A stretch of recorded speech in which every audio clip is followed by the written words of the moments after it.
Yeah, welcome. Today is episode 112. Our special guest, Gerd Vogel from Wiesbaden, Germany. Exactly. It's a big pleasure to have you here.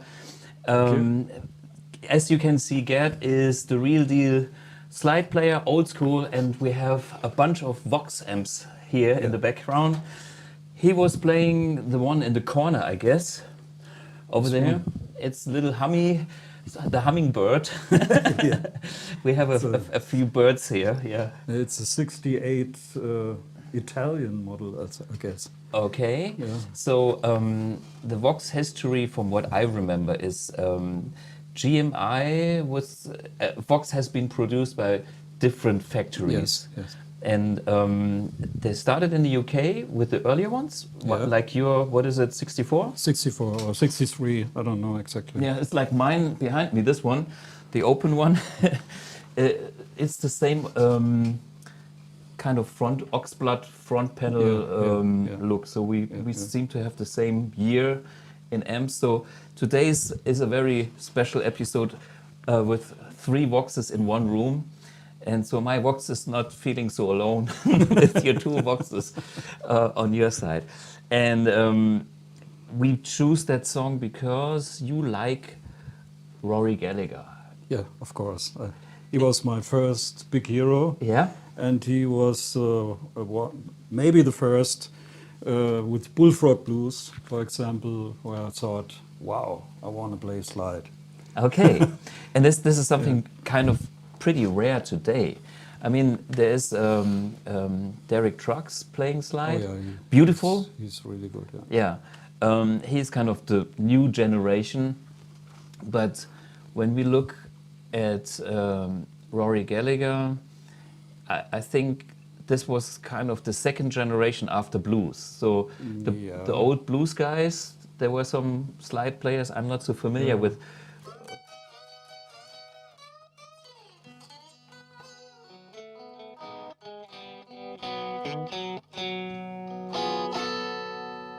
Aha. So this tells me, from what you are fretting and what we are listening to, this is not normal tuning. No, it's in open G. The tuning is open G, and with the capo on the 4th fret, so it's B natural. And this is what we played at the first song, you know, like the Bullfrog Blues style, Rory Gallagher style. So, and this brings a lot of different topics up here.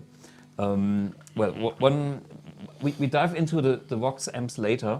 Let's talk a little bit about the guitars, the tunings, and how you deal with the whole thing. I mean, capo is a good thing, open tuning is a good thing, but I think we all started with standard tuning, and then we found out that it's not so easy to play slide with a standard tuning, right? Yeah. I mean, nowadays for me it's pretty easy, but you have to damp a lot of strings you don't want to hear. And with an open tuning, it's just like this. Every string rings with it, and it's a chord. It sounds harmonic. Yeah.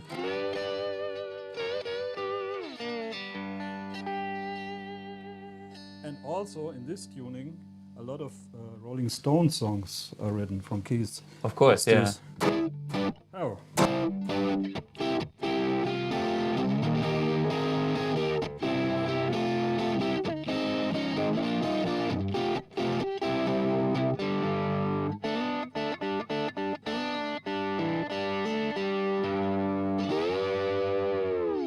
So just for the guys out there, what is the strings? The low is a D, I guess. This is a D, yeah. And the tonic, the root note is a G on the A string.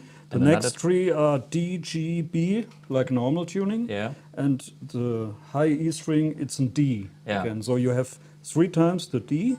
Yeah. The B, the G, 2 times the G. Yeah. And Keith Richards, he gets rid of the big E string. The big E string. Too much noise, not needed. You know. Do this better. Yeah. So for me, what I have done once, which goes back because I'm not a big slide guy, when I had to play slide guitar in the studio, I found out that I just detuned the high E string to D. Mm-hmm.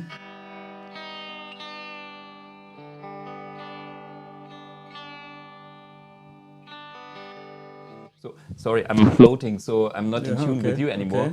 okay. But the thing is, and now you have this beautiful kind of.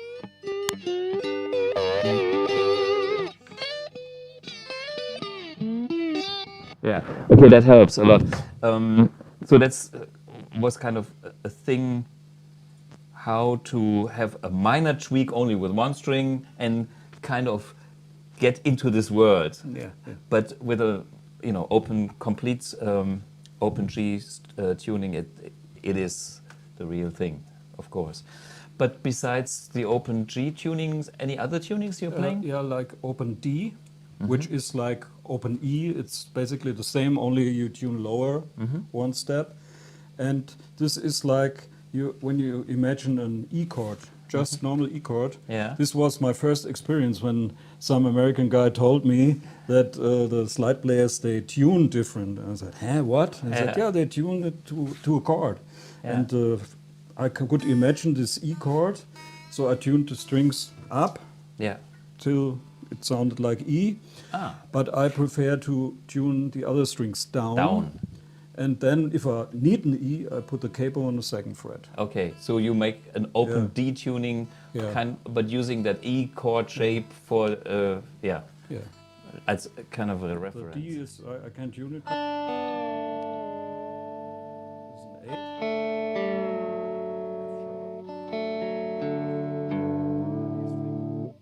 On A again.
Okay, Not cool. exactly in tune, but yeah, close enough. The good thing about slide playing is you can always move the slide a little bit, put some vibrato on it, and make it sound almost in tune.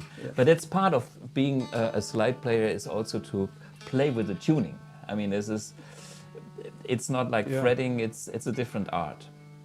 And a lot of times you find the note right between. It's like almost a quarter note. And it sounds cool. Yeah, it's all like.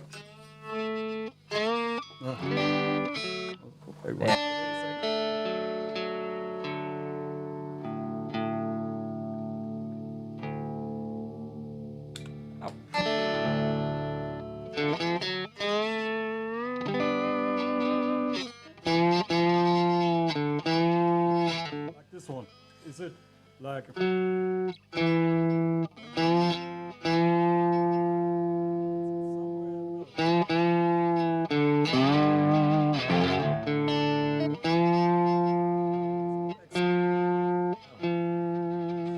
There. Yeah, it is a blue minor third or something like that. Yeah. Okay, I'm out of tune out. Oh yeah, Billy Gibbons played slide too. Yeah, that's right. Sure. I mean, all this.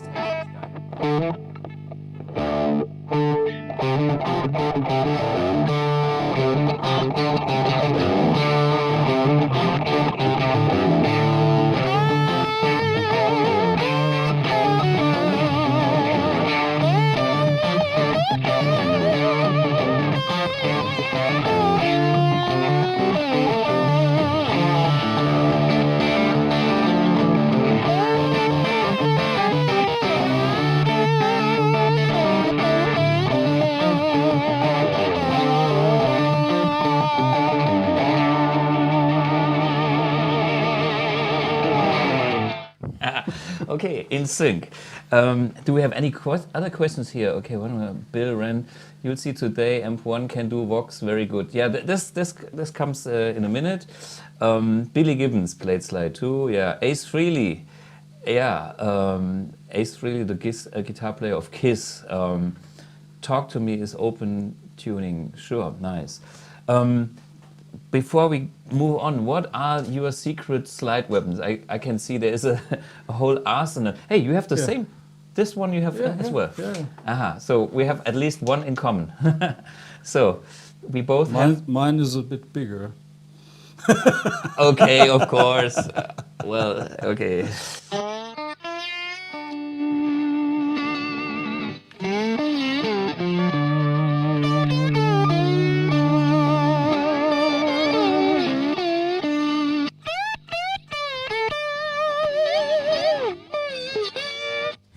I'm in standard tuning, and you are, and therefore the dampening is the problem. You know, so any open string that rings in standard tuning hurts because it has nothing to do with the music. But anyway, I'm not a good slide player. Gerd is, so you know he is doing this properly. So let me just check it out. Standard tuning. So that's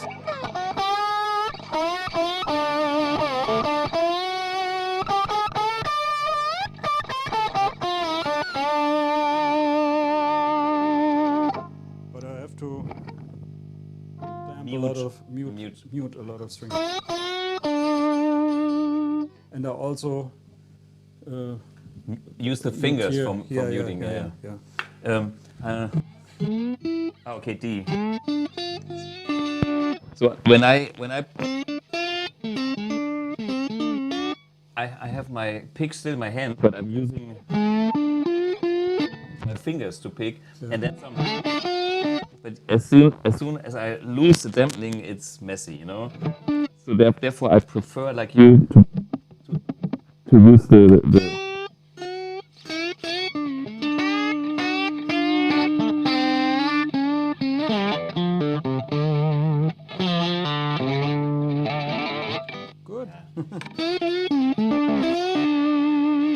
I believe I haven't played slide for 10 years, and that only for like one of my tunes on the record because I wanted to do something different.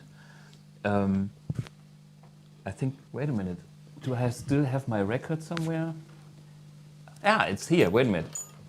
The only slide tune on my own solo records is called Who's Who because it's a rip-off of The Who. And The Who, Pete Townsend, and even more important, Keith Moon. In the middle of the song, you know, usually I make this beautiful instrumental music, and the instrumental music is kind of just beautiful. But I wanted that raw Keith Moon thing, and so I came up with a song idea that had a little bit dirt in it, like The Who. Okay, and what happened was there comes the middle section, and I asked Wolf Simon, the drummer. Yeah, and Wolf is a typical studio drummer, you know, always totally in time, 80s style, you know, grooving. Like, and Keith Moon, so I played him The Who with Keith Moon. He knew it, and he said, "Are you sure you want this kind of 60 noise rumble, not in time drum?" And I said, "Yes, I want that dirt." And then Wolf was trying to get the same spirit, but with his kind of modern approach to it, and he nailed it. So I'm kind of proud of that song. Who's Who is on that album, Electric Gallery, and on that song I play slide with the dropped D. But this is, I think this was last century in 1997. So this is as old as this CD. Somehow my mic got lost here. So anyway. So what more slides can we see? So this was like the moon slide. Was it the moon slide mood or what? Get my slide guitar again. Moon slides. Makes it a little bit Moonshine slides. Yeah. So this is the name. Okay. So this is. So maybe first, that's an example of not to do it, because this is like a really cheap, really thin glass slide, and it sounds like crap. Yeah. Okay, The reason for that is because It's no mass. It's no mass. There's no weight. Yes. And therefore the strings just rattle under the glass, and it sounds like shit. Yeah. Yeah. And like the opposite thing, which is really heavy. Yeah. This Wow. is like a socket wrench. In German we say a Zündkerzenschlüssel. Yeah. Lowell George played things like that. It's really really heavy. Yeah, sure. Cheap. I bought it in a car retail shop. But mass. I mean, you can kill somebody with this.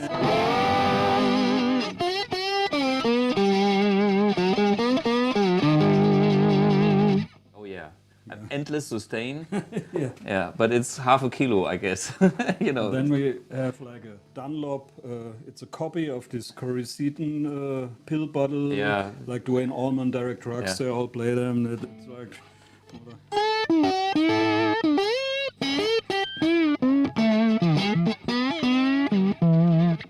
It's nice sound, but I have the better problem ones. that the fingers are sweating inside a little okay, bit too much yeah. for my taste. Uh-huh. And this is a Other medicine Pill. bottle.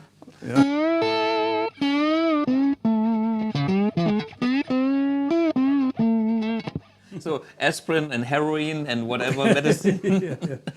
This is a real bottleneck. This was a wine bottle. Ah yeah, a proper German Gewürztraminer or what? No, I think it was like a Chianti. Okay, something Italian. like this. He pre-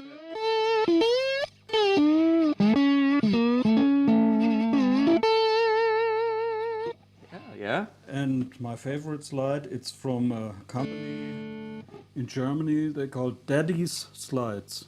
Okay. Because it was, as far as I know, it was a guy who worked at the session music in Waldorf. Oh, yeah. And his dad, he was retired from his job as a metal worker. Yeah. And the also daddy had the a- son had said, slides. hey, Dad, can you make some slides? And this Yeah. is like a German silver, Neusilber in Deutsch. Ah, Neusilber. And, Used also for brass instruments.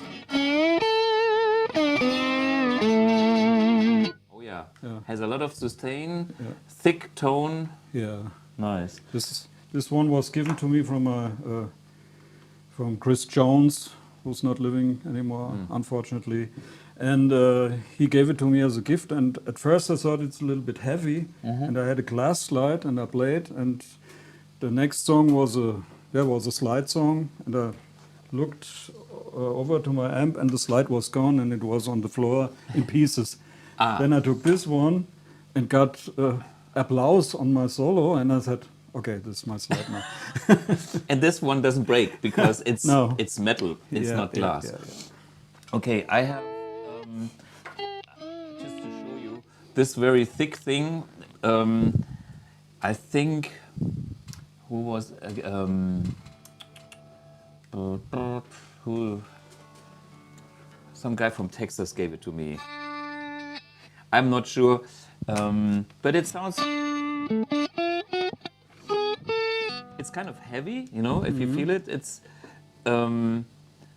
You can.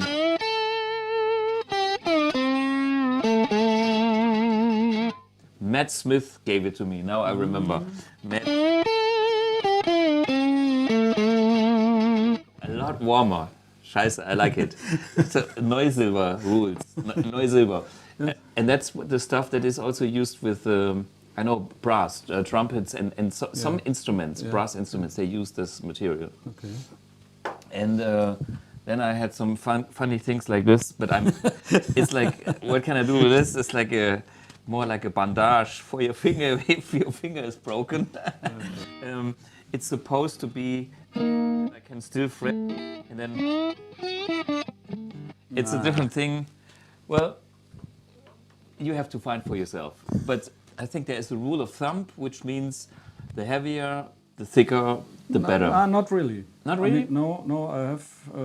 I have some really heavy ones at home, and They're I not don't good. like them because it's so much weight on your hand, and Too much and is then also when you play different stuff like whatever chords or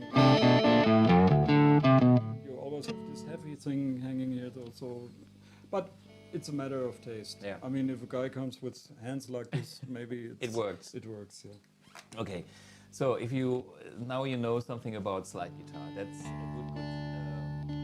good Yes. So we see a string height with slide playing. It's another topic. How high is the strings? Normal? No, a little bit higher. Oh. A little bit higher. That's what I know, found. Can you see that? No, I don't can know. see it from my angle when the camera is trying to get you. Yeah, let's try to. Yeah, a little. Yeah, see, I can almost put my finger underneath it. Not really, but it is higher than a normal. A little bit. A little bit. Yeah. Yeah, but it's still Playable. not so. Yeah, that you still play chords. Yeah. You have to press a little bit harder, but you can still play chords. Yeah. Cool. So that's one. Any other questions here? Tom Woll and Gerd Vogel Blues at its best. Yeah. Tom Woll. Greetings to Tom. I saw him in the chat here. And Tom. Tom is GT. yeah, is the father of Mick Woll, and I want to have an episode with both of them. I wrote to Tom already about that, and I told Mick, who was here twice or three times already, nice guy. Mick is a bit more jazz influenced and does this urban club band and all this kind of approach. And then, growing up with a father that plays guitars, which is very exciting because my father didn't play guitar. At least he ruined my vocal career. That's another story. But for me, the relationship between father and son, and both are playing guitar, that's exciting to me. So, Tom, be ready for a three. Mick, Tom, and myself, and I will ask some stupid questions and we will play, because it's great that we can have mutual things even through generations, which I think it's killer. And that's the beauty of music. There are things that will never disappear because we all can agree on good stuff, and I think Tom knows it, Mick knows it, you know it, I know it, and you guys know it. And so for me it would be interesting to have kind of an episode with the Woll family, so to speak. And the other thing about the Woll family is, here in Saarbrücken, where we are now, there is the factory of the Woll Bratpfannen, what is it, frying pans. And the other day, Mick found out that they are family connected. Okay. And those frying pans, they made history, because I own a few of those. And when I have guests like Andreas Kloppmann, the pickup guy from Bremen, he didn't know. And I used that frying pan, and he was so excited about the Woll pan. So he immediately had to buy some. So we make the Wolls famous. Woll is world famous. Okie doke. Hey, hello from Greensboro. Greensboro, NC. That's what is it? North Carolina. NC is North Carolina. Man, we as Germans have to learn a lot, We are in Saarland here, and you come from Wiesbaden, which is Hessen. Yes. See? So these guys from North Carolina, they have to learn Hessen. And we had some other guests from Hessen, Ali Neander, Abame, die Hesse komme. So, we have our German states, and, people like Niels Finkeisen, he's from Hamburg. Hamburg is the smallest state as a city as well. I don't know how many Bundesländer states we have, too many. And anyway, that's a little bit off topic. Now, let's talk... wait a minute, shall we do the... let's stay with the music first. I'm a little bit curious about when you approach this standard rock blues kind of thing. What key are you in now? In G, D? This is in D. D, okay.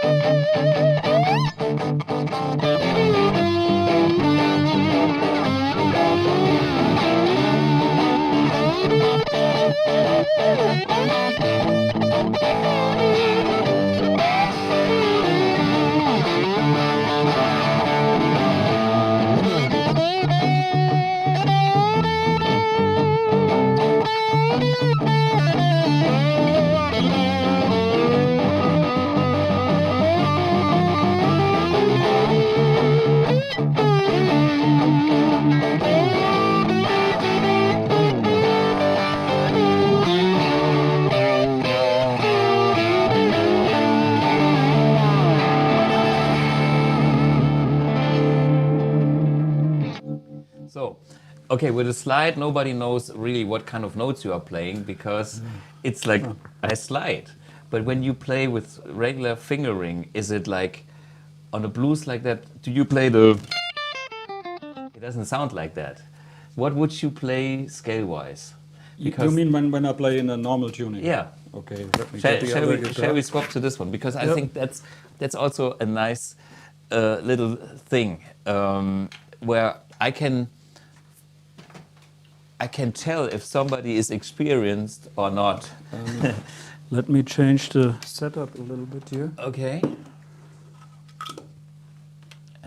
Now, by the way, this was so just good. a speaker simulation. If we don't hear you anymore, I'm still there, and maybe you too. Signal, or are we? I don't know. You have to switch on. Okay.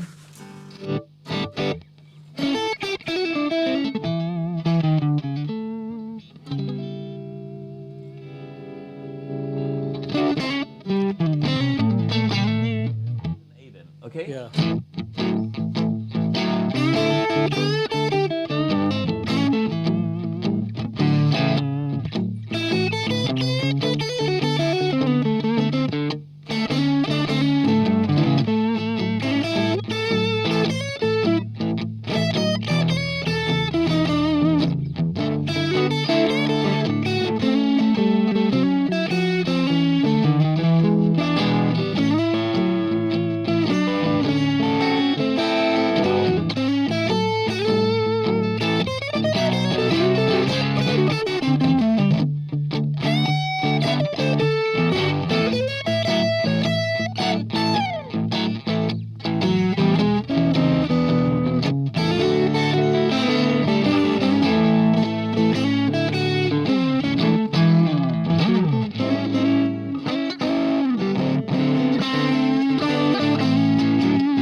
No, it's nice. I think the point that I try to make is if you would simply play the A minor pentatonic, it sounds cheesy. Yeah. So maybe you can explain in your words what are you doing differently when you on the first chord, what would you play? This note, this is the most important thing. If you play just a minor third like it is, it sounds a little bit, because your chord. But if I do not a half step, not even a quarter step, it's just, and that makes a lot of difference. To me,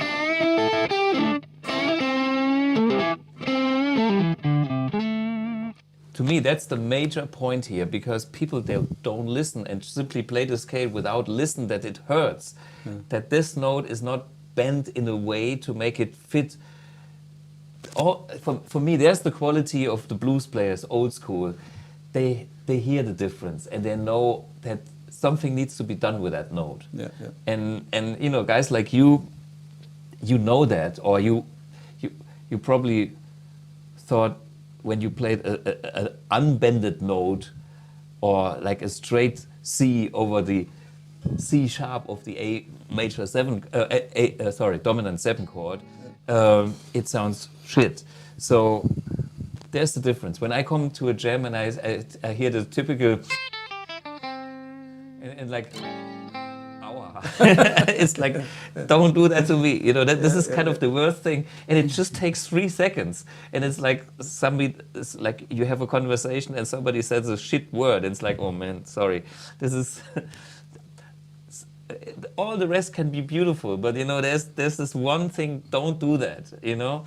This is what I wanted to, because you know it, and by instinct, wherever you play, you kind of bend the notes to the right meaning, and that's so important. You know, some people that are not so experienced, they do stuff that hurts, at least to my ears and probably to your ears too, because that's why you do it differently. Yeah, so that's very important. If you talk in theory about it, do you would call this a mode, or would you say I play my minor pentatonic with a bent third, or how you think about it, or how do you thought about it in your early days?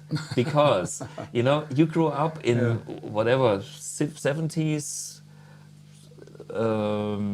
You bought your 72 Stratocaster in 72, right? Yeah, that's right. So you must be older than 70.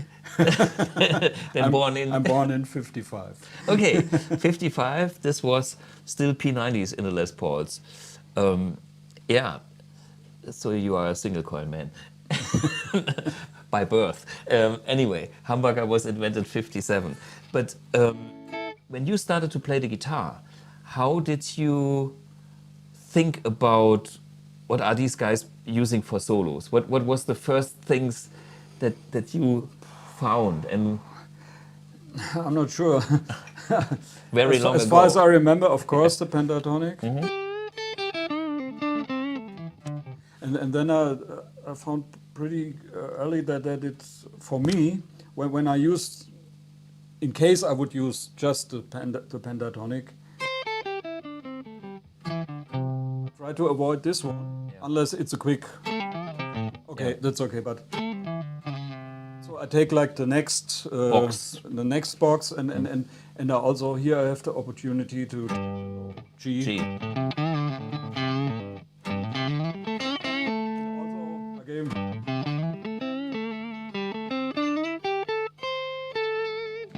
See, the other day. And when this note. So I've been from here. This is like one position I use a lot, but mostly not only the pentatonic. Yeah. It's a blues scale plus Mixolydian notes on top of that. But hey, this is what I find interesting, because there's a whole generation that grew up on 3 note per string playing, you know? Okay. I was not taught that way, because I grew up, well, first self-taught, and secondly also I was listening to the old guys, old school guys. But this later generation, and maybe some of you guys learned that, is like, what is that magic? I was watching some YouTube thing about Jeff Beck and the magic of the killer notes, and the killer notes come from the pentatonic, but in the right boxes. And this is like,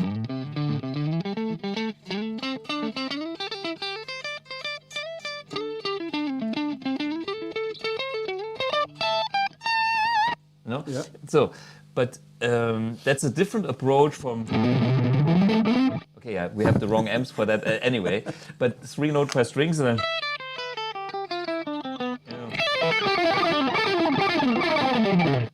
I learned that later on too, but it's I never learned that. doesn't matter. I mean, this is why there's different styles. Yeah.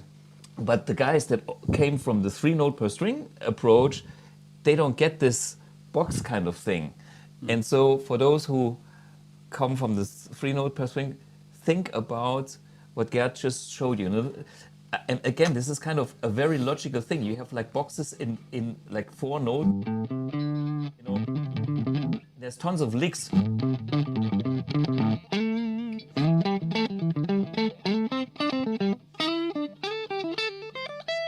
You know, so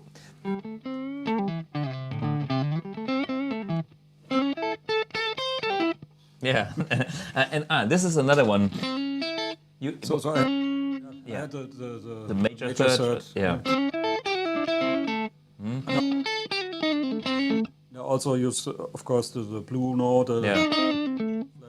flat fifth. Flat 5, yeah.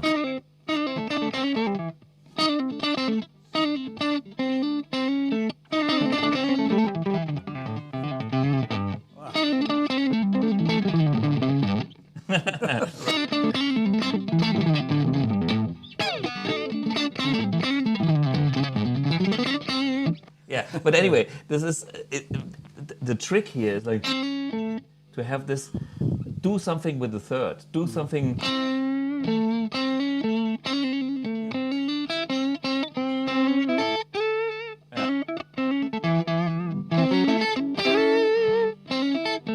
And I also like a lot of times I like to stop with a major third, like.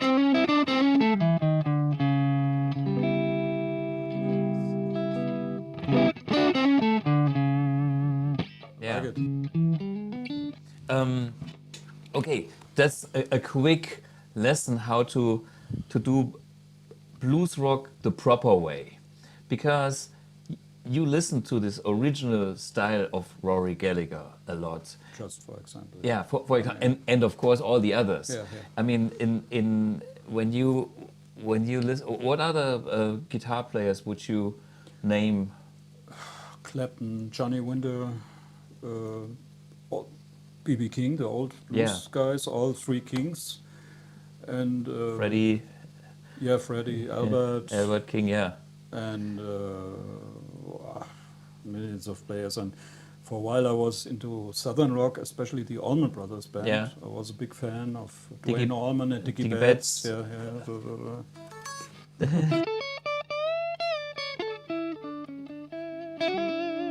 Yeah. And this was another thing. So when listening to the Southern rock and like songs like Jessica or Rambling Man or so it's all in major scale stuff, Mixolydian or something. And then for me, I also found out, like, instead of playing like Major pentatonic. Major pentatonic, just three frets Down. lower, down. Of the minor. And then someday I found out, like, this way. Yeah.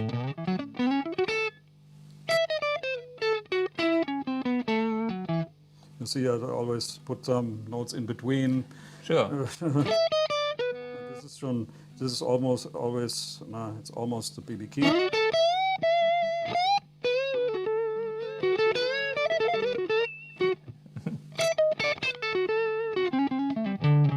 This is same like.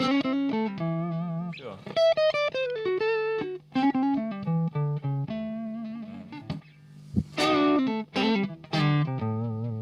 Yeah, so, but these licks are old licks, you know, and they come from whatever, maybe 50s, 60s, but the Kings used them a lot, like in the late 60s. I think this was their peak. Yeah. I mean, nothing wrong about B.B. King in his later years, but I think he had his style even. And I listened to some Albert and Freddie King stuff from like 1970. This was killer, you know. This is so. Albert Collins. Yeah. So,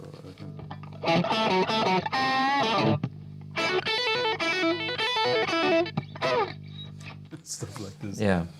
So that's a lot of blues rock. But for me, it's great to have somebody like you that is really doing the blues rock the proper way. Today we have a new generation that sometimes is doing cool stuff and sometimes they don't know where it's coming from. That's why I kind of ask you a few things. Okay. For me, it was always like 10 years. I'm like 66, that's my birth, so I'm 11 years younger than you anyway. But the thing is, when I started, there was already the 80s. You know, I kind of grew up in the 80s, and so listening to the 70s Rory Gallagher was kind of, this was not what the guys at school were listening to. They listened to Ozzy Osbourne and the 3-note per string shred. Okay. This is when this kind of came alive. But I was into the old guys. I liked the blues rock and especially Deep Purple, the old 70s Deep Purple. This was my kind of civilization in music. Okay, let's check your pedals and then we go into the Vox amps because you have maybe without any pedals. What's the amp sound like? So this is. That is your 64 Vox. 68. Ah, okay, sorry. You play on the 64. Yeah, yeah. I show you what I do later. But so he plays on the 68, which is the one in the corner. Yeah, and it's pretty much cranked, so it's almost full on full. Yeah, this is why we have some squealy noise once in a time when the overdrive pedals come into place. Yeah. Without any extra gain, it's the.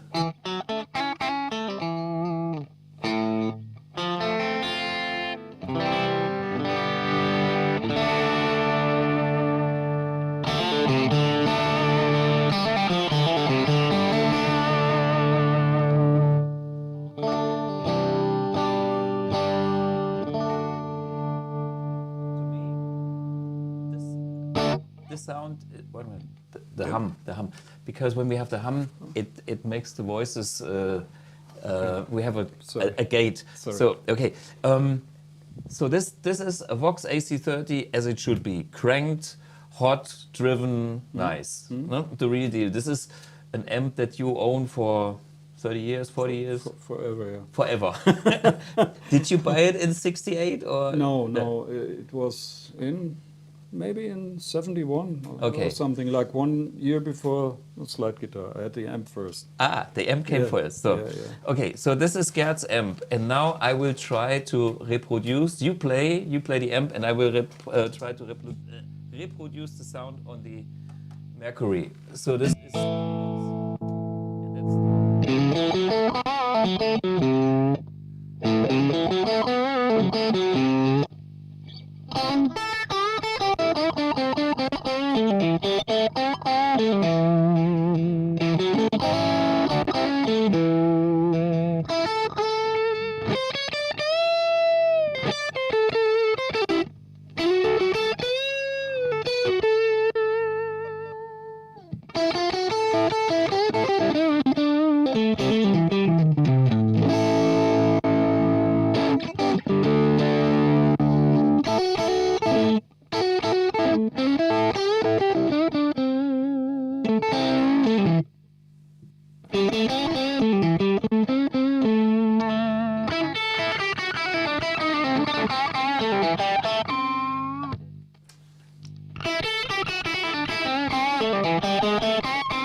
For me, pretty close, not exactly the same. For the guys, I give you the settings. I'm using the vintage channel, and I use bass a little less, which is 4, mids on almost 5, and a little bit more treble, which is 7. But I have done one thing which is, I think, important. I reduced the gain with the remote. so I'm on the vintage channel, and the remote is kind of half. This is kind of low gain mode, blah blah blah. This is how I get pretty close to his amp, and I'm also using master volume. So we are on 6 here, which means it's loud. Vox AC30 is rated 30 watts because it says AC30, but it's actually loud.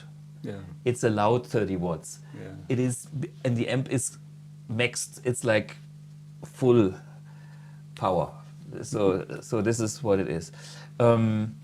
So guys, you know how to make the sound similar. Now back to your secret weapons. What do you have? First, I have this Color Sound Power Boost. This is from the early 70s. I bought it brand new. Oh.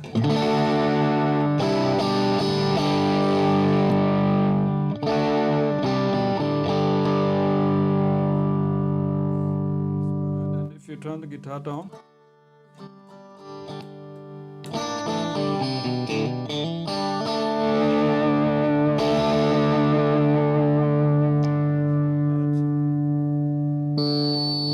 the Tube Screamer, which makes a lot of noise.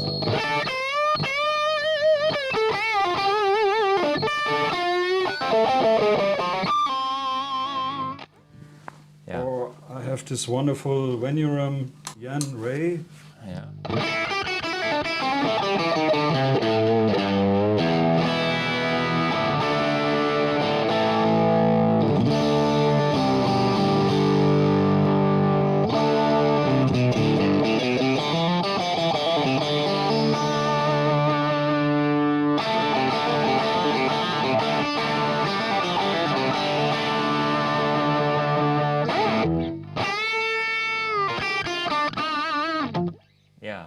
Yeah, but this is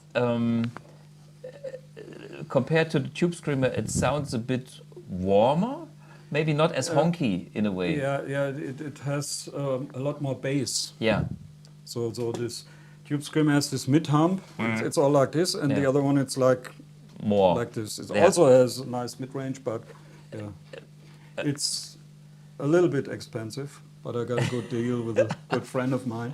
Hello, Martin. Martin, who? Do we know names? Martin Stoll? Of course. Greetings to Martin from the Musiker Board. If you guys are German and you don't know the Musiker Board, you're missing something, because the Musiker Board is a German forum, and they really do care about stuff. And we actually have been on Martin's Musiker Board 3 years ago. Yeah. Was it Hendrix, or what was the topic? I forgot. Yeah, I think we played Little Wing and a little bit of Red House. Yeah. So and it was like a AB thing with your amp and some Laney amp or something. Yeah, because Martin has good relationships with the Laney people. Yes. And I'm a big fan of the Laney people as well. Especially, we got the channel switch, which is the perfect channel switch for amp 1, and I don't have it here. I have it somewhere. They make a beautiful. It's called the FS2 by Laney. It's a micro pedal foot switch. If Laney wouldn't have done it, I had to do it, but they have done it, so I have to recommend Laney FS2 for amp 1 as foot switch. It's exactly what I would have done if I I. just read this. Vemuram Cheapo clone is Is available available. as the Kalines or Kalina's Pure Sky. The Chinese copy, yeah. I have this one. Is it good? Like Tom Wall, he turned me on to. He said, "Hey, we have to check it out," and it's okay. It's really okay for this small money. Yeah. It's really good. And then Tom Wall said, "Man, I want to hear the real one." And then I asked Martin, "Can I borrow this one?" And then and AB, the Shyness thing has no chance. Okay. Absolutely no chance. Okay, if you have no AB comparison, it's okay. It's okay. It's a really useful thing, but this has a lot more class. It's Okay. more depth, deep. Yeah, more quality. Yeah. And I'm happy about that. You know, I mean, I'm happy about that there are cheapo China copies for people that have no money, that they can have the experience with it. But I'm also happy that the Chinese quality for that little money is not boutique, because that's a Japanese company, right? I think so, yeah. Yeah. There's still room for the boutique builders, which they also have to live. So, there's a place for everybody. And I'm happy that it is what it is. It's like the real deal is still the real deal. And if you have the money, and if you know that is your only go-to pedal, then you buy it simply, because then... I mean, normally I also play a lot of Fender amps, and with the Fender and this with this combined, it's heaven. really It's good. It's absolutely cool. Yeah. I didn't want it to like it, but then I had it for like 3 weeks, and I called Martin and said, "Man, Martin, do you really still need it?" Yeah. And now we made some kind of deal. Deal. And, Okay. Yeah, but I mean, this is how it should be. If something is really important in your life, then it will stay. And if not, it's a trend that will disappear. And I mean, if you, with all your experience, have that problem of, I can't let it go, it's too good, then it's okay. I mean, I understand.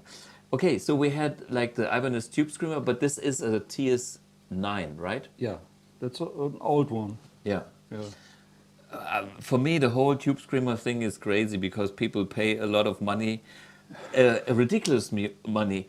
I mean, and they pay so much money that it's even more expensive than the boutique pedal. Yeah. And I did a shootout the other day for Number One, which is a vintage dealer, where you can get real Tube Screamers, and real 59 Les Pauls for 250,000 if they sell it at all. I have to admit, some of the guitars are killer, and some of the guitars are good, and some of the guitars are not my cup of tea. I find some exciting guitars sometimes, and this is what I love about that project. I wouldn't call it a job, because it's, hey, to make videos about 59 Les Pauls and other great old guitars, I would even pay for it because it's fun. But I have done a Tube Screamer shootout, and to me, now I kill their business. It's like any TS9 808 is in the same ballpark. It's Like Stevie Ray, he started with an 808, then he played TS9s, and later even a TS10. Yeah. And he always had his sound. Yeah. So for me, I don't get it. I have the old one myself. It's the 808. I have one like this as well. Yeah, I bought it when I was young, but for me it's weird. And then the other day I heard that this sucker here, the OD1, gets ridiculously expensive too. I bought this because this was kind of the first generation of pedals, and I always thought it's kind of not so good. And now people pay shits a lot of money for that one as well. I don't know, something's wrong. It's too much nostalgia. They are all great. This is why we have those pedals. Yeah. But it's always the combination. Yeah. Yeah. I mean, the best way for me to use the Tube Screamer is with a Fender amp, because the Fender amp doesn't have so much mid-range. And this kind of brings the mids at the right place. Yeah. Or if you play like a Marshall, like hard rock sound with an EQ set like this, and then for the solo, it brings the mids and it cuts through, and it gives you a good feel. Yeah. Of course, it sounds a little bit like this all the time, but it works. It became a classic because it does a great job. And so, I just find that 1,500 euros for a pedal like this is like, hey man, I know it hurts me because I know it's bullshit inside. It's like there is no magic. About this one and the matching compressor, a red one, I think for 150 Deutschmarks, when they're brand new from a friend. I mean, it was like falling from the truck. Yeah. So we're learning German phrases for English. Falling from the truck means von der Laderampe gefallen. A special prize. We are heavy on the wire. No, anyway, good. Let's check the Bernd Meiser, the BSM, Okay. because Bernd Meiser also friends, and he is Mr. Treble Booster, and this goes to Rory Gallagher because Rory Gallagher is Mr. Treble Booster, Vox AC30 and Treble Booster, and then Bernd does his pedal.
Anyway, what's the Rory Gallagher song called?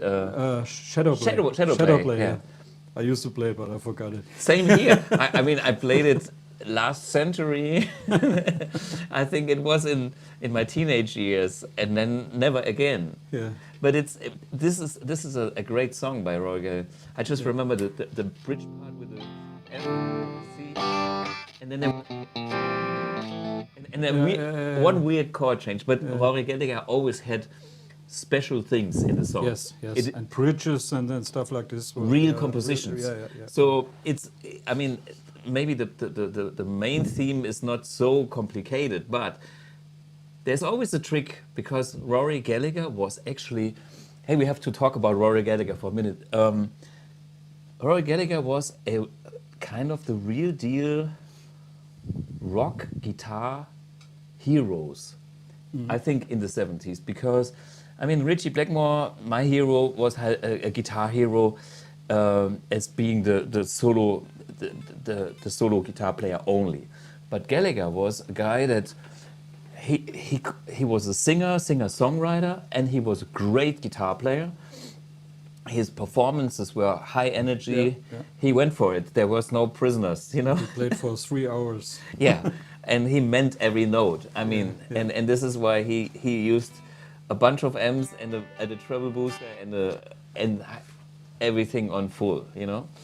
And so, and actually, Gallagher has been asked by, I think, the Rolling Stones when they lost Mick Taylor. Yeah. I think even Deep Purple asked him after probably. I think with the Stones, they jammed with him, and it was pretty cool. But Keith didn't show up because he was totally passed out, and and then Gallagher he had a tour in Japan with his own band. Okay. And he said, no, what's going on? No, I have to go now. I play with my band. That was it. Yeah, but I mean, Gallagher was at that level. He has been asked, I think, all the big English bands that were in need of a guitar player, like maybe even Pink Floyd or some of the bands needed a new guitar player. Gallagher was first to call because he was a guitar hero. He was that for maybe some younger players that don't know, Gallagher was the real deal. Yeah. So, and then he went for it, and he also had a little bit of drinking problems. Oh yeah. I saw him maybe 5 times, and 4 times were really great. And the last time, it was a year before his death. Yeah. And it was his birthday. Too And much alcohol. he came out on stage like an hour late, and he was like, and then he turned all the knobs and he did. He had terrible noises. No, you are in the wrong. Oh yeah, okay. Shit. Yeah. I missed the Gallagher noise. Yeah. And it was not good at this day, and he looked like wow. Was sad. And then he had what was a liver transplant. And then after the operation, I think he had some infection. I mean, the operations went well. Yes. But then, as it comes with germs or whatever in the hospital, don't go to a hospital. You will not die of your original problem. You probably get some weird things. Anyway. Come to the Rory Gallagher Festival to next year. Yeah, we're talking next year. The UK is on my list again. By the way, like 3 months ago, I saw the Band of Friends, which is the original rhythm section from Gallagher. One of the rhythm sections. Jerry McAvoy and Brandon O'Neill on drums. Yeah. He was, and Paul Rose. And Paul Rose played is M1. Yeah, and Paul Rose gave me a call. This is just yesterday, and said, "I'm coming to Saarbrücken. He's coming here. Wow. He will be on this stool." Wow. Because he said he has some flight vouchers, and he will have some tour. We are just trying to find a date that will. But he actually called me and said hey Thomas, well, I can't do his proper accent. He's from Scotland? Newcastle, where Sting is from. They have a nice accent anyway, a British coast accent anyway. And he says, Thomas, I want to do something with you. I'm coming to the live stream, blah, blah, blah. So Paul Rose is on the list. And I have seen the band when Paul came here to Germany. And how loud. And the other guitar player is also cool. Jim Kirkpatrick or something like this. Good. It's really good. Good the band. Only one song I didn't like was Bullfrog Blues. Well, we all have our... Don't talk about that. No, but it is, this was the only song that sounded a little bit cover band-like. The other ones were really good. But I think it's a hard thing to step in the shoes of Rory Gallagher. I mean, it's like, it's always hard to step in somebody's shoes, and then if somebody is like...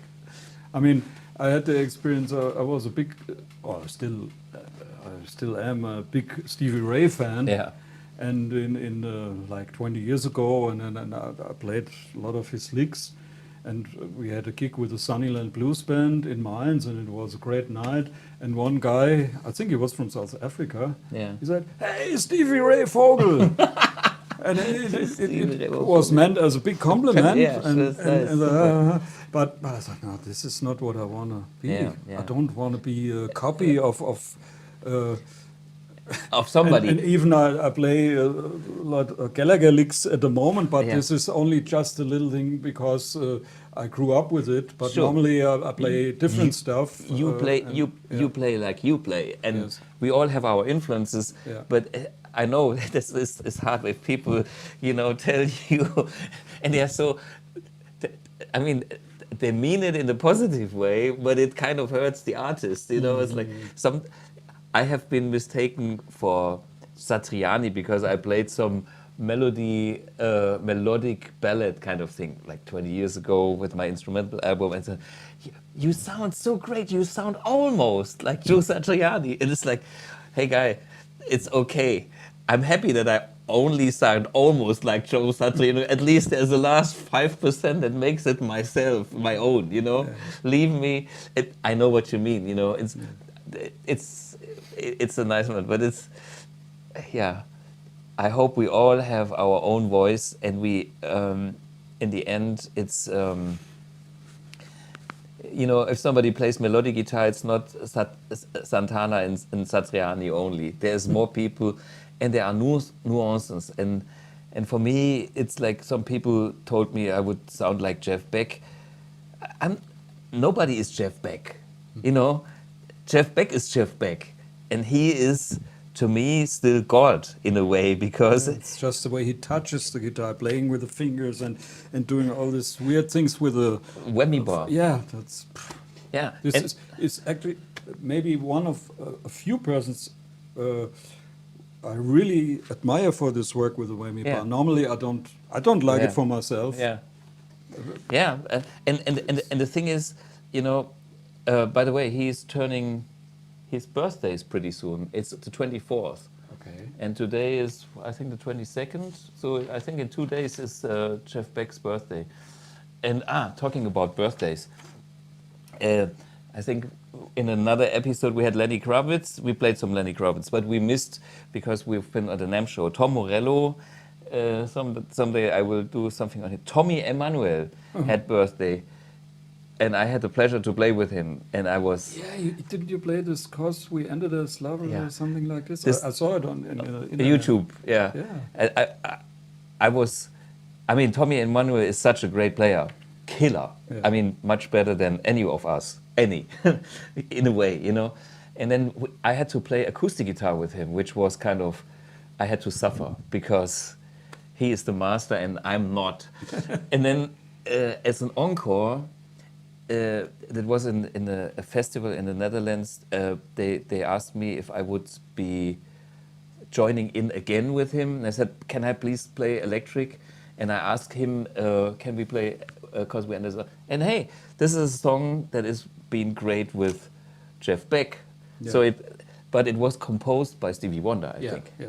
So, you know, it's like everybody connects. So Stevie Wonder with Jeff Beck, and then I had to play this with Tommy Emmanuel. And yeah, Tommy Emmanuel's birthday was the 31st of May, and Mr. Beck is the 24th of June. So yeah, Ron Wood's birthday, Kerry King, Steve Vai, Prince, Derek Trucks. Oh man, this is all the birthdays we missed. Les Paul, next year I have to talk about Les Paul, because, you know, all the guys with birthdays, Kenny Wayne Shepherd, Brad Gillis, Chet Atkins is today's birthday, right? Is today the 20th? No, it's the 22nd already. Sorry, I'm lost. Since I was at NAMM, I have no timing anymore. So we are in between Chet Atkins and Jeff Beck's birthday. Wow. And then on the 30th of June, we have another Strat player, Amy Malmsteen's birthday. Okay. Not your cup of tea, but yeah, anyway. Man, this was pedals, this was slides. There was one question I read about slide. One guy, it's like maybe half hour ago, he asked about the fingers, where to wear the slide. Is it the last finger? Is the I mean, ring I finger? started with this one with the ring finger, and then at home I have like a dobro, not a real dobro, but a resonator guitar with no cutaway. And then I saw somebody on TV playing with a slide on his pinky, and I thought, oh, I can reach 2 more frets higher. This was the only reason I switched to the little finger. Yeah. So it's both okay. Bonnie Raitt has it, I guess, on this finger, and I saw Billy Gibbons even play it on the first finger, which gives you.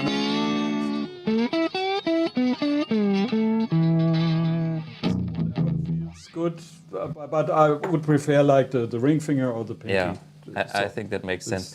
And I mean, for me, the advantage of the pinky is that I can still have my power chords with the ring finger.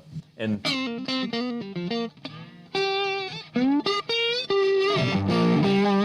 by the way, I'm playing another AC30 my whole time because, okay, now a little amp section here, because we have 3 AC30s. Well, you played let us show the boost real quick one more time. Just the AC30 without and with the boost.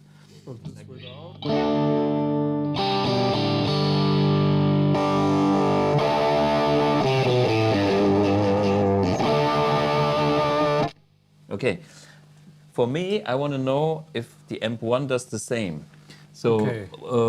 can you switch off? So, and then play the same thing with the guitar.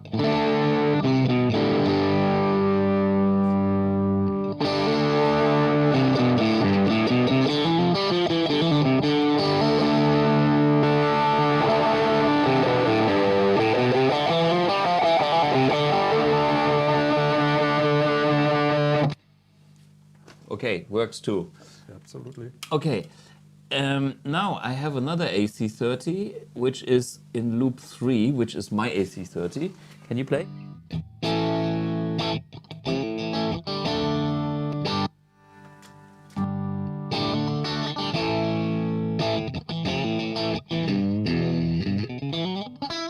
So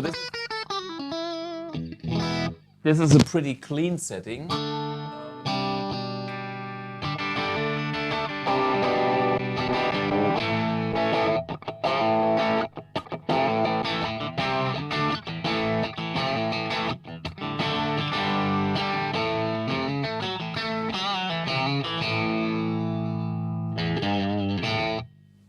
So this is, and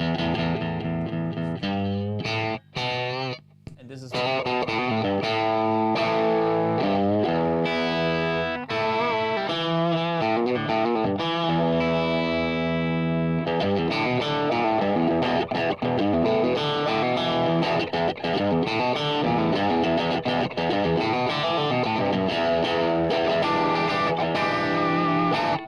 So somehow this is not as loud as yours, for whatever reason. For me, this amp was always killer as an amp that I used for pop music. Okay.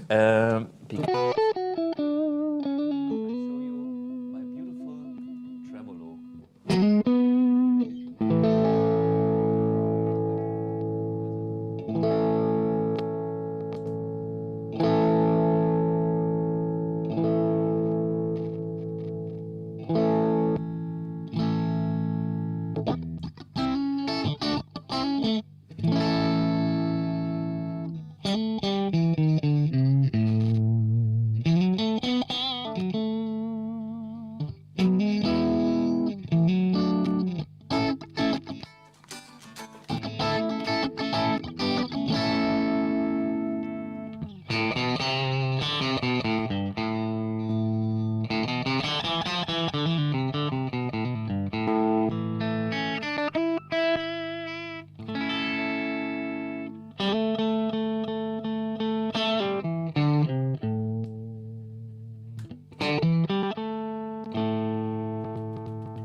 Let me try. I steal the cable, but we did a little sound check before we started. Yeah, it sounded great. And it The sounded tremolo. great, and now, you know, it's a Maybe good, it's me. maybe it's you, but maybe it's the amp. Hello.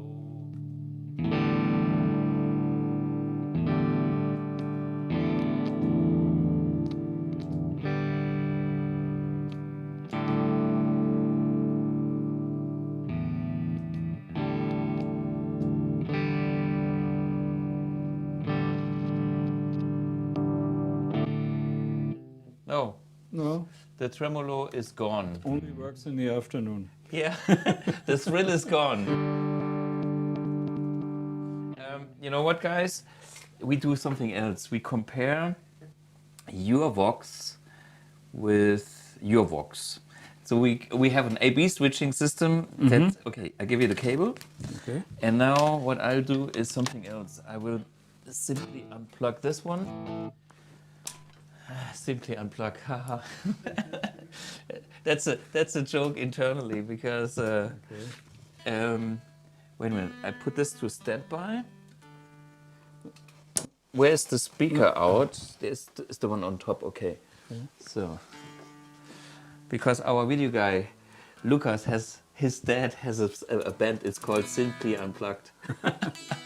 So okay. And wow. Let's see if I can do this. No, it's not long enough, is it? Maybe it is. Scheiße. Wait a minute.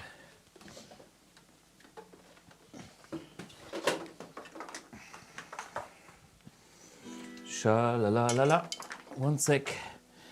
So. We are using proper long speaker cables.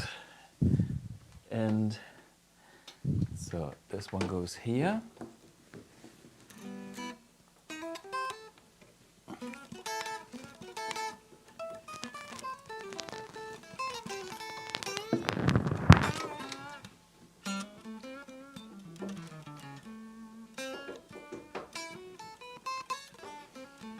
Okay, and this is the guitar cable.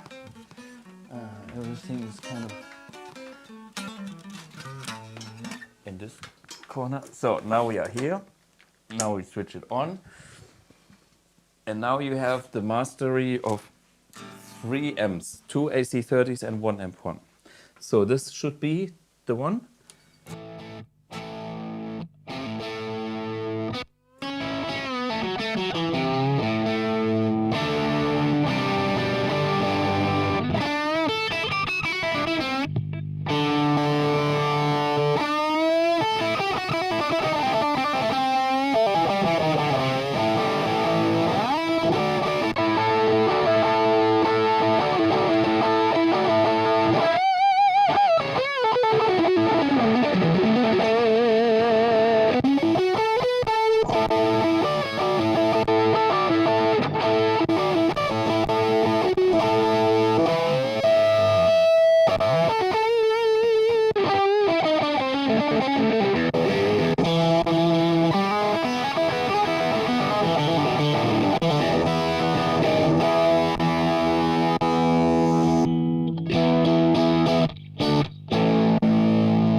So I switch somewhere, and then I make a few choices.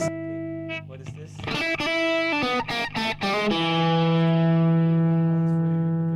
The next one. Sure. Stay while er brummt. Okay. So this was the one. Yeah, this is the hummingbird. Yes. Yeah.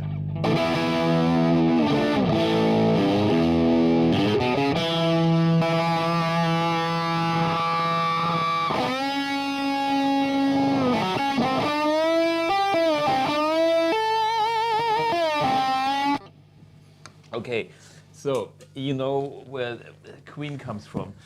I think we have to make an extra episode for Hank Marvin and Queen and so on. But just because you are here, I give you this original Range Master for a second. This has a shitty bypass. We put it here, then there's no okay, end. okay, good. So we make power in. We use this.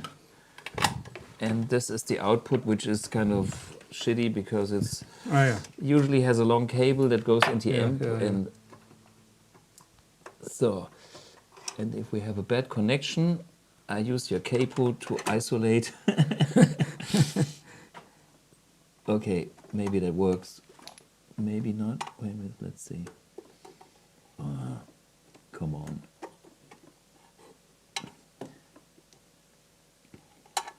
Okay, so let's see. Here's the Range Master.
what does the range master tell you? Yeah, it's good. It's good. It's the It's like the Bernd Meiser thing. Yeah. I mean, Bernd is the Mr. Range Master, is the Mr. Treble Boost. This is why. Absolutely, yeah. absolutely. Yeah, and this is another joke. I mean, I bought this for cheap, and now people charge. It's a joke because there's this one transistor and 3 capacitors. It's nothing. It's the big nothing. Yeah. Anyway. So, any questions, guys? I don't know what is interesting. Here's one thing. We heard your AC30s in the blues rock style. And I think that's very convincing with the boosters and the whole thing. I will probably do a whole episode with the Hank Marvin tone because Vox AC30 and Hank Marvin is another thing. I have to get my thing back in order. Some spray. I'm not doing this now. It's getting too late anyhow. We have 2 hours almost. And yeah, do we have any questions? AmpX questions. Hi Thomas, will you introduce the AmpX on Guitar Summit Mannheim? Yes, I will. And for those guys who don't believe AmpX, here's AmpX. But today is not our AmpX episode. We have a guest, and what I will do is I give you updates like every week, not this week. If you have some questions now, I can do. So introduce AmpX on Guitar Summit Mannheim, yes. And I have to wear my AmpX shirt. You know, with this amp, I have to wear this shirt. And with the amp 1 that we use today, I wear the other one. What is going on? Wir sind Saarbrücker, der Tom. Okay, Tom Boll ist das. Wir spielen Klicker und reiße BAM aus, wo gar keinen Sinn. Fun watching you guys. Okay. Danke, Tom. Yeah, okay. You know, we have to translate this because this is local German dialect, slang. And wir sind Saarbrücker und spielen Klicker, ne? No, St. Louis sagt mal Pfui. Ich weiß, but in Wiesbaden, I'm sure you have similar things, right? Yeah, but let me think about it. Yeah, okay. But Tom Boll in Saarbrücken, wir sind Saarbrücker und spiele Klicker, genau. That's correct. If you know what that means in English, we are from Saarbrücken, which is Saarbrücker is the slang word of Saarbrücken, which is proper German. And spiele Klicker is marbles. It's like this glass, little round things, the marbles. Yeah.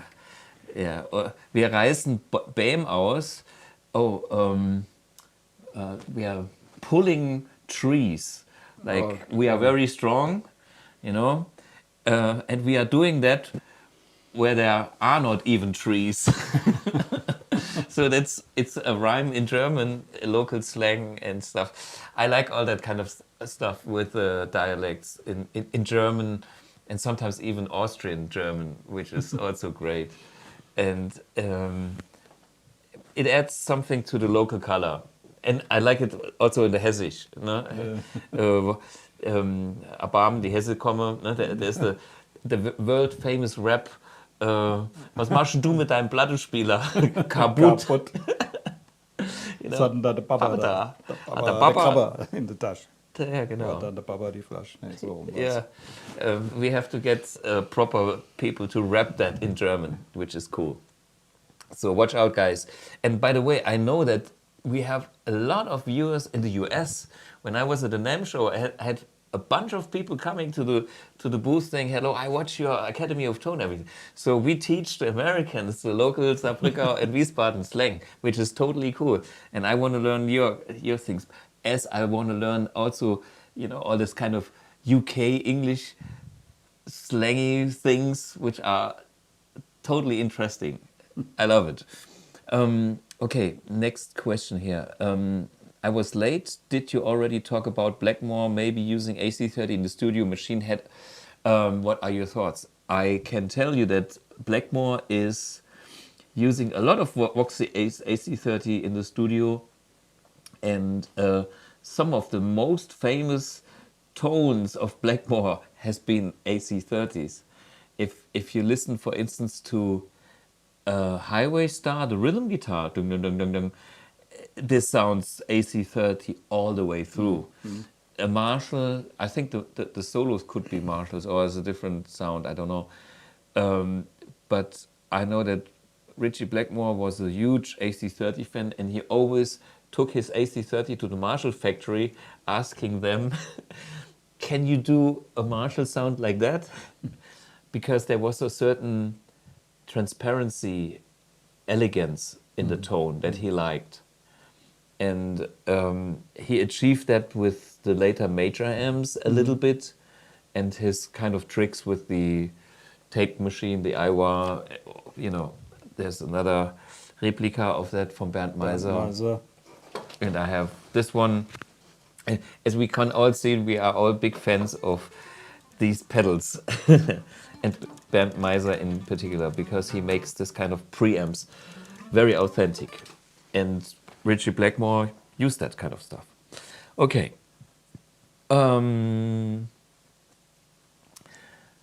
That would actually be a good thing for me one day to get into the Blackmore thing a bit deeper and trying to nail some of his tones, because he had some great tones.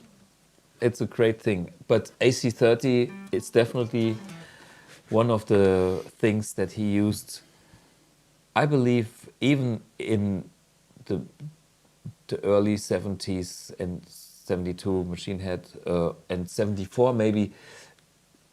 If I listen to Burn, I'm not sure if this is all Marshall. I think it sounds very trebly and nicely AC30-ish to me. Anyway, okay, but I have to ask Bernd Meiser. He knows it all. Expert on Blackmore tone.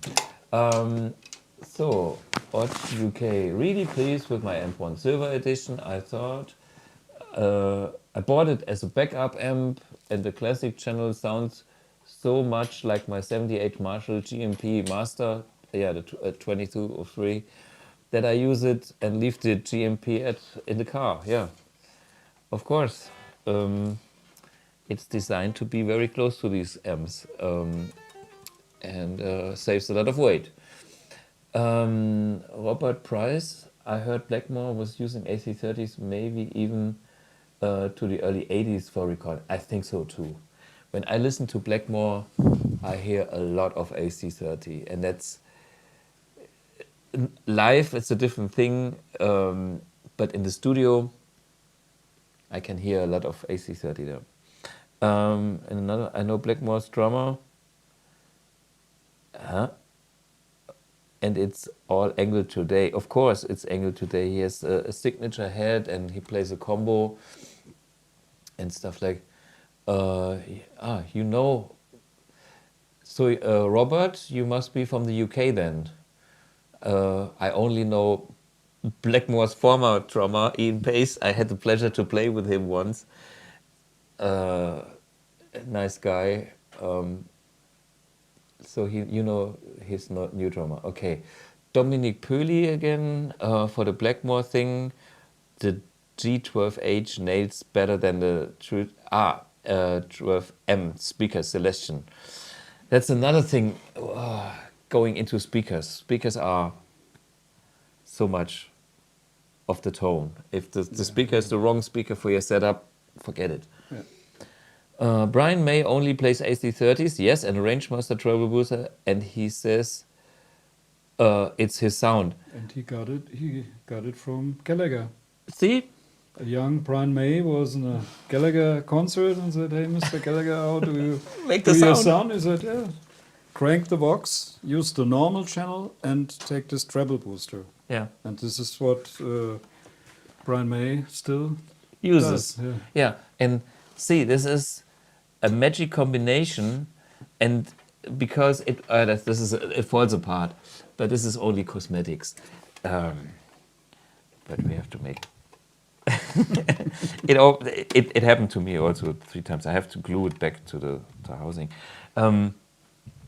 So So this magic box has been used by many British guitar players because it has been around there, and it was the thing to get the rumble out of the amps, Voxes, Marshalls and whatnot, because they had kind of not enough gain and too much bass. And the treble booster was kind of solving the issue. And then there is a wonderful effect in combination with the pickup. If you put your guitar into this thing, the impedance of the pickups and the transistor kind of make this very clear sound when you turn down the volume on the guitar. So that's another side effect which I love a lot about these pedals. And there was your cleans channel because it was guitar on 3 to 5. There was your crunch channel if you put the guitar a little bit higher from 5 to 7. And there was your lead all the way up. And this is Brian May, and this is Rory Gallagher, and this was Richie Blackmore. And I think even Tony Iommi from Black Sabbath, he started like this. Later they got their things a little bit modified, and But it is a British school. It is, and this element is, for me, was the missing link for a long time. I didn't know about that. And then one day I discovered it, and everything made sense. Suddenly, boom, it was like, the puzzle. You know, the last piece is like, my picture was not completed. Then put in the range master treble booster, and I said, now I understand. Everything is in place. Because you can't get rid of the bass on the amp.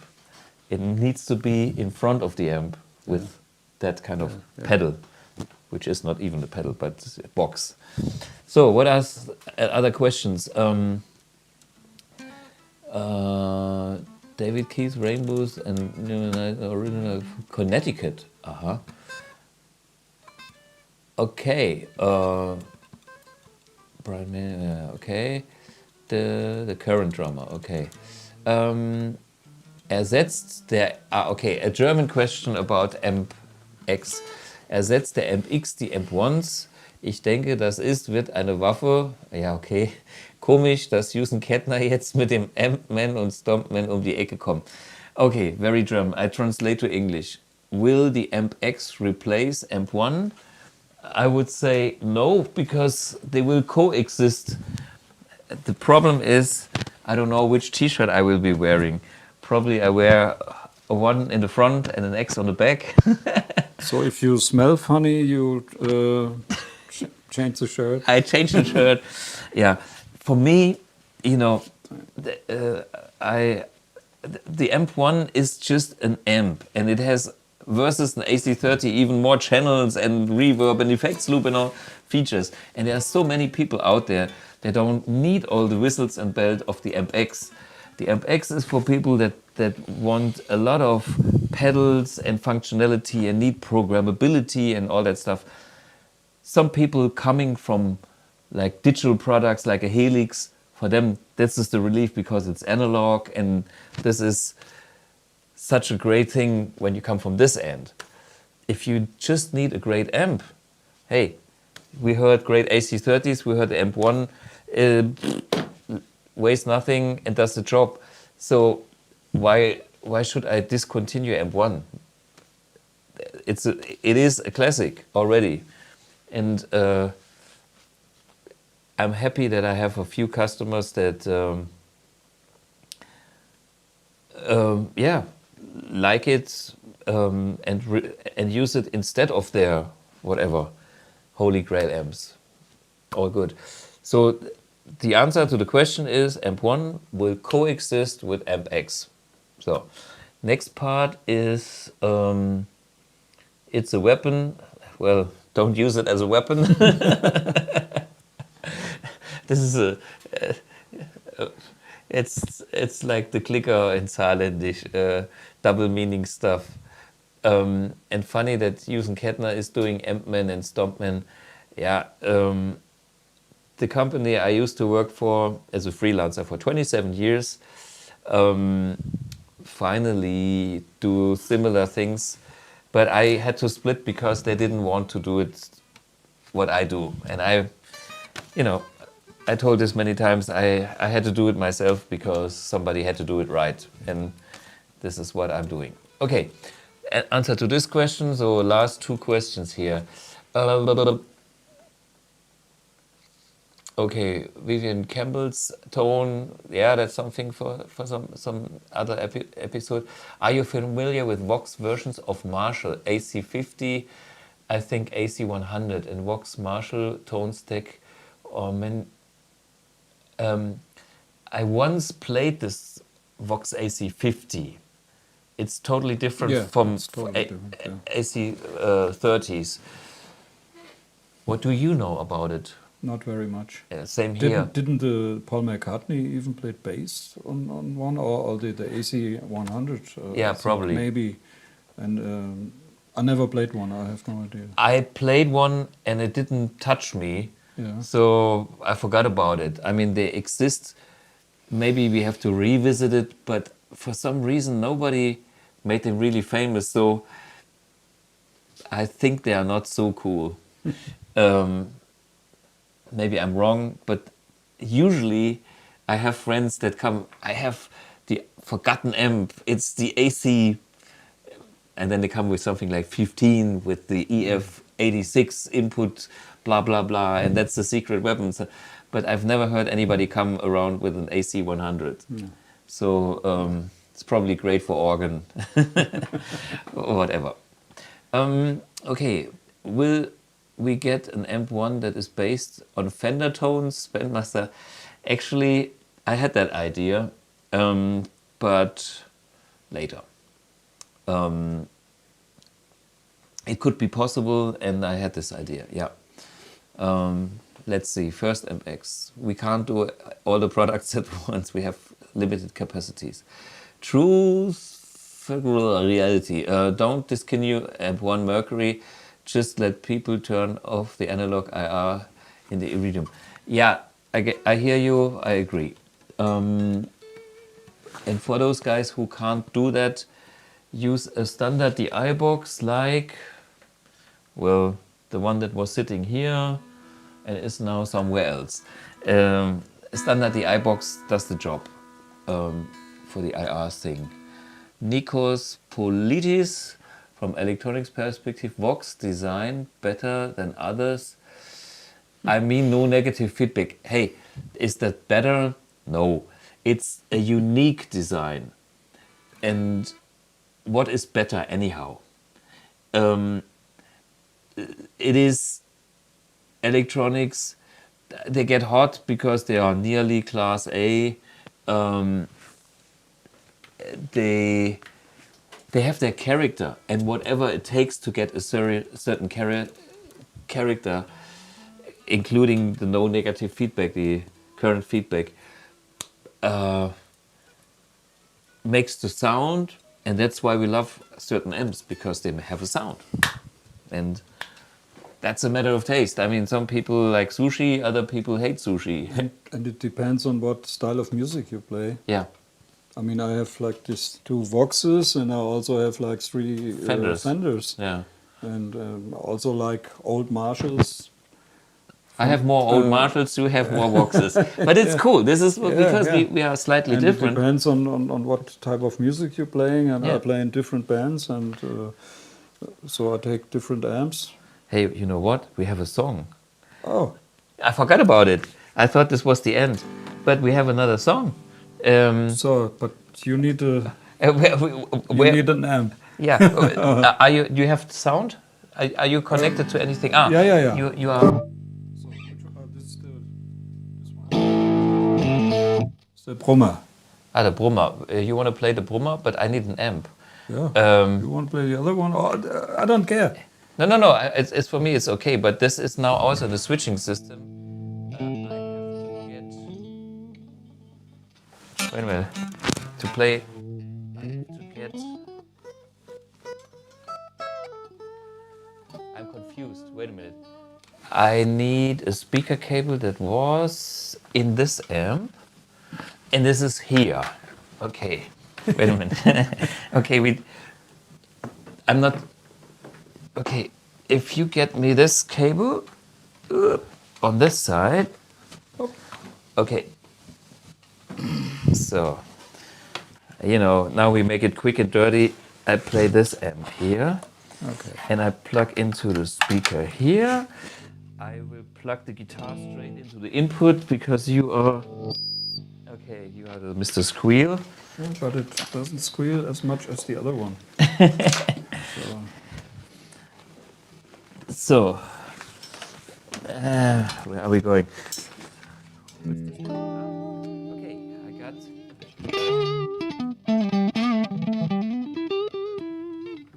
It sounds a little bit cleaner than the other one. Sounds good to me. You even can play.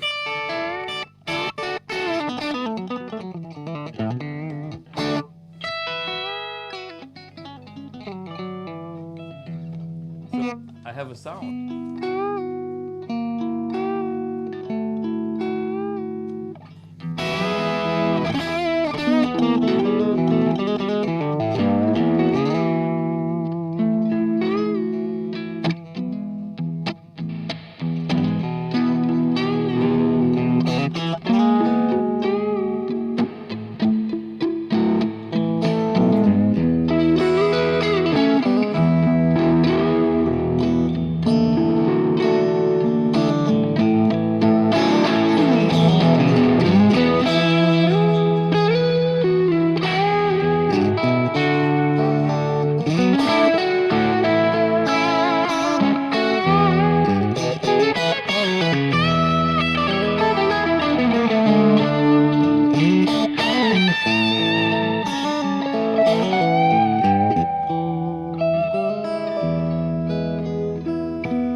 Track for this one. And it sounds like this.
Okay. Band hat keinen Bock mehr.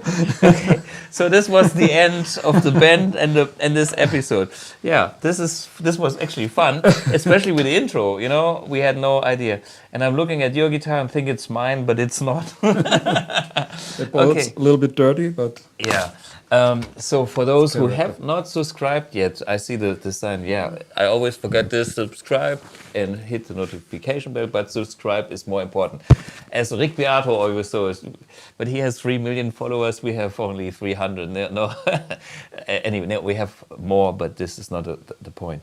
Hey, it was a great episode and big fun. Because I think it was, as you could see, a lot of improvisation. You just come here, we throw the thing in, we put it on, and the rest is jam, electronic jam, improvise, and things simply happen, and it's good stuff. Absolutely. So yeah, thank you very much, Gerd Vogel. What was the Bird's website? Brother-Bird.de. Yeah.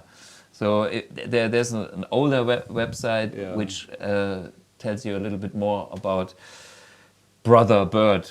Vogel means bird in German. Yes, yeah. Okay, and brother, where's the brother coming from? Somebody made you a brother. Like I said, it was my old buddy Mike Brosnan. He called me like this. Okay. And we had a fun blues duo. We only did one gig as a blues duo. Normally he was a singer-songwriter from New Zealand. Yeah. And so we did one blues gig, and he liked to do it like with all the cliches, not the music, but the outfit with a suit and hats. And he called me, I was the late Brother Bird. The late, they are normally the people who don't live anymore. And he was Blind Mango Chutney. Okay. I have no idea if the people got the joke. How much more blues cliche can you be? Okay. Yeah. Well, for me, I have the same problem with my last name, Blug. It's so Blug. I have to make the Thomas Blug Blues Band. Blug, Blug, Blug, Blug, Blug. You know, after the Blueprints for the MX, we do the Blug. But anyway, forget it. Thanks for watching. Thanks, Gerd, for coming here all the way down from the Frankfurt area, which is Wiesbaden. For those guys who don't know where Wiesbaden is, Wiesbaden is actually the nicer city compared to Frankfurt. Definitely. Yeah. Okay, no offensive to Frankfurt. We have some great people also from Frankfurt. Matthias Schindehütte makes great paint jobs and guitars, and session music in Frankfurt is also a killer shop. And that reminds me that I have to do something with Ollie one day. Again, see you all next week, same time, Wednesday, 8 p.m. Central European Time. And I know I will talk a little bit more about MX then, and I will show you something else, because I have a new guitar. It's an old guitar. It is a Telecaster. So stay tuned for next episode when I show you my new baby. I will watch it. Of course. Hey, thanks, Gerd. See you all You're next welcome. Bye-bye. Thank you. Cheers. Bye-bye.